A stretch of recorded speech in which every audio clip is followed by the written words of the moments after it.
MVP chants were heard throughout MetLife Stadium yesterday as Dak Prescott put on yet another show. Katie Caldwell, Jeff Lloyd back here with you today. Jeff, let's go through some of his numbers this season. So he's completed over 70% of his passes, second in the league in passing yards, third with 10 touchdown passes, has thrown only 3 interceptions. But to me, it's not just the numbers, it's how he's doing it. So he's not only down CeeDee Lamb, but 4 starters on the offensive line. Could Dak Prescott be the MVP this season? I'd say for right now, he's certainly in a conversation, but we kind of know the way these things go. It's going to Right. go, I mean, everybody, well, it's no, it's just a individual award. Who's the most valuable player, really? Because there's been plenty of most valuable players that were on a 6-11 team or a 6-10 team, and they didn't catch a sniff of a vote or two. Yeah. But you really, and I think that's probably, from the Cowboys fan base, that was it. And I think a lot of it certainly is, a middle bird salute to a certain defensive player who is no longer with Dallas. Who could Not that be? saying that he didn't, not saying that he didn't want to be there, but so I think it's part of that as well, and trying to embrace their own. And Dak has always been one guy at the quarterback position in this league that's never really gotten, and how long he's been in the league now, is never really gotten like his just dessert like it feels. I I mean, it's agree. it's when Dak Prescott plays and plays a full season, you're talking over 4,000 yards. It's certainly a higher than 2 to 1, TD to interception ratio.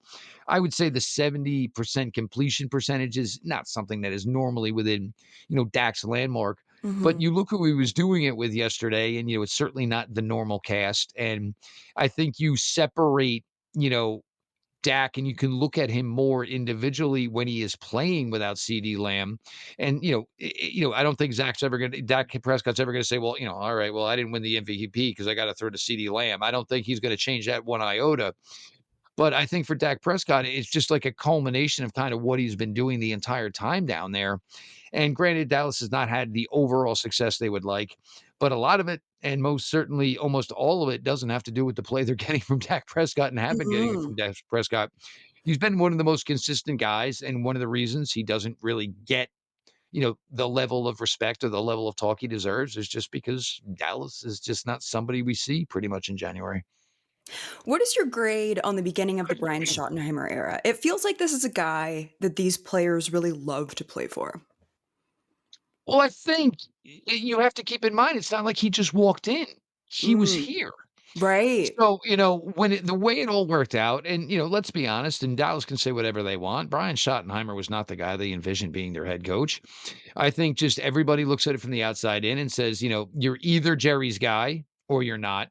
Yeah. There's no guarantee that you're Jerry's guy forever. As we've seen, Jerry will turn, on the drop of a dime on any player, on any coach. And I think the way it worked. And I think for the players, once, they knew obviously that Jerry Jones was out there kind of big game hunting and was not getting any bites on the line, and it became Brian Schottenheimer, I think some of the players there, probably were, like aggravated, like, well, you didn't want to come coach the Dallas Cowboys. You didn't want to coach come us. And then when it became Brian Schottenheimer, it was, kind of like the, screw you, Joe Boo, I'll do it myself. And it became more of where it was like, now it's us, and it's us against everybody. And, Schottenheimer, obviously, a legacy name in the NFL coaching circles. There wasn't a question of whether or not, the spot or the job was necessarily too big for him. The question was going to be is, are you allowed to just go out and coach your program without a, certain, trillionaire owner peeking over your shoulder and trying to pretend that he knows more than you? And I think that's what's really been good to this point is he's kind of just letting Brian Schottenheimer coach his guys, and you see the results. And whether it's a running back Javonte Williams, who everybody in Denver thought was done, thought his knee was toast, he's Mhm. been consistent week in, week out. Whether it's the possibility that it's a free agent year for George Pickens, or George Pickens is just really happy because he's getting a lot of attention of the ball. They are getting a really good version of George Pickens right now, the player and Mhm. the person, which is certainly working well. They found a way to really keep Jake Ferguson, who's just an interesting little weapon because he's got really good athleticism. And maybe back 20 years ago, they would have taken Jake Ferguson and said, you know what? Why don't you go put on 30 pounds and become an offensive tackle? Because it was something that was valued more than it is now. but they're really just a team. And I think right of it, and CD Lamb certainly does not factor into this, but I also think it's a team offensively. It's just not a lot of just overall me personalities. This team Mm, wants to win. CD Lamb has been there for a long time. Dak Prescott has been there for a long time. They both make a boatload of money. It's not about that. They want to win. They want to be discussed on the stage. The Eagles or talked about, the Chiefs, the Bills, or the Dallas Cowboys. They feel that's what the exception is for that franchise. So everybody's kind of really checking the ego out the door and just going out and performing. And at 2-2-1, you factor in they lost a game to the Bears, which right now you probably scratch your head and say, how in the world did you probably lose that one? But now you go out and you're going to get some Giants games. You're going to get a chance to go toe to toe with the Eagles again, a chance to go mhm. toe to toe, of course, with the Commanders. So if you're Dallas, you're feeling really good about the position you're sitting in right now. Quick pause. If you haven't subscribed to the BetCanada YouTube channel, you can do so below. It's free and it helps support our channel so we can keep bringing you NFL and NHL content. Now, back to the show. Their next game up, the Carolina Panthers. So, former Cowboy Rico Dowdle is coming off a 234-yard performance. Yes, starting with a two. When asked about that matchup, he said they better buckle up. So, how will they contain him? I see a lot of potential for maybe a big revenge game here. Well, Dallas certainly has some struggles on, the defensive side of the ball.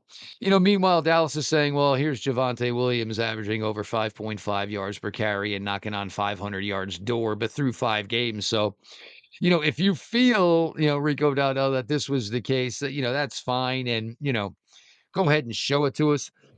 But I don't think anyone's gonna, Dallas wise, well, you did it 1 year, here in Dallas. And a lot of things happened that led to Rico Dowdell getting that opportunity last year. Ezekiel Elliott thought he still had some in the tank. There were injuries. It wasn't like they uncovered a gem in Rico Dowdell. It was they didn't really have anybody else. And Rico Dowdell did the best with his opportunity. I just, me personally, I certainly wouldn't wanna be antagonizing anyone. It just doesn't seem like the smoothest of moves. And, like the Dallas Cowboys, there's been a lot of stars for a lot of years for that team and a lot of stars that have moved on from that team. And I think if you sat down with anybody who's, rich on Cowboys history or just an overall Dallas Cowboys fan, I think, Rico Dowdell, kinda popping off about, how he can't wait to face the Cowboys would probably get a pretty good chuckle out of a lot of cowboy folk, because we're not talking about like when Emmitt Smith went to the Cardinals here. We're Right. talking about, Rico Dowdell, who had, a nice year for the 2024 Cowboys, who were pretty terrible.